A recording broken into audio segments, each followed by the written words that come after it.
طيب ابو عبد الملك، انت تحدثت لي في الفاصل عن موضوع تحديدا كان يخص نادي الاتحاد وايضا نادي الفتح، فيا ليت تعرج لي على هذا الموضوع. طبعا بالنسبة للموضوع طلع في موضوع عن نادي الاتحاد اللي هو موضوع الشيك بدون رصيد. مهم.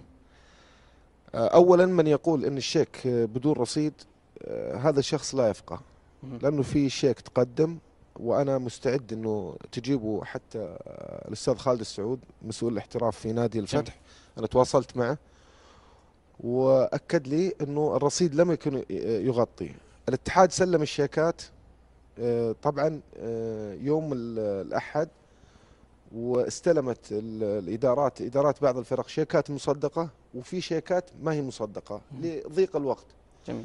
الاتحاد السعودي استقبل الشيكات، سلم كل نادي شيكه. الفتح كان عنده مباراة مع الهلال يوم الثلاثاء، استلم شيكه يوم الثلاثاء. الأندية اللي أخذت شيكاتها راحت وصرفت. كان في شيكات موجودة على نادي الاتحاد في إدارة سابقة، تم سحب مبالغ اللي نزلت الرصيد، فراح نادي الفتح قدم شيكه للبنك اللي يتعامل معه، ليس البنك اللي يتعامل مع نادي الاتحاد واللي المبالغ موجودة فيه. فأخذت 3 أيام من أجل المقاصة. نعم. فنزل رصيد نادي الاتحاد فأصبح يعني 2 مليون ونص، لو نقص ريال واحد اعتقدوا ما البعض انه يسلمك. شيك بدون رصيد. اي نعم. طالع يعني في عبر لاين سبورت برضه في هذا المشجع الاهلاوي حسن عبد القادر، مشجع الاهلاوي حسن عبد القادر، مع كل الاحترام طبعا والتقدير مع كل للاستاذ حسن عبد القادر. نعم. للاستاذ مع حسن كل عبد الاحترام القادر والتقدير. او اي مشجع رياضي. جميل.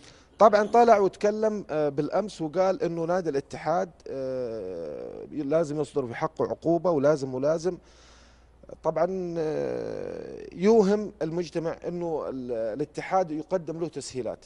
يعني انا بقول على امر، اول شيء هو مراسل، فيجب عليه انه ما يتعدى الحد، انه مراسل. يعني اذا جيت تبغى توصل لمرحله اكبر يجب انه يكون عندك القدره انك انت توصل للمرحله الاكبر. انت ناقل خبر، مع العلم انه تحدى على دي سوزا. طيب. حضر دي سوزا. طيب. يعني جميل. انا عندي خلينا من القضايا الثانيه ابو عبد عندي الملك. قناعه واقولها للجماهير طيب. الاتحاديه. الخبر اللي يجي من حسن عبد القادر خذ عكسه يطلع الصحيح 100%. شوف ابو عبد الملك، هو حسن عبد القادر نقل خبر وله كل احترام والتقدير، وهذه وجهه نظر. تحدى على دي سوزا، انت الان اسمعني ابو عبد الملك، بس اوصل لك وجهه نظري. انت الان تفند الخبر هذا.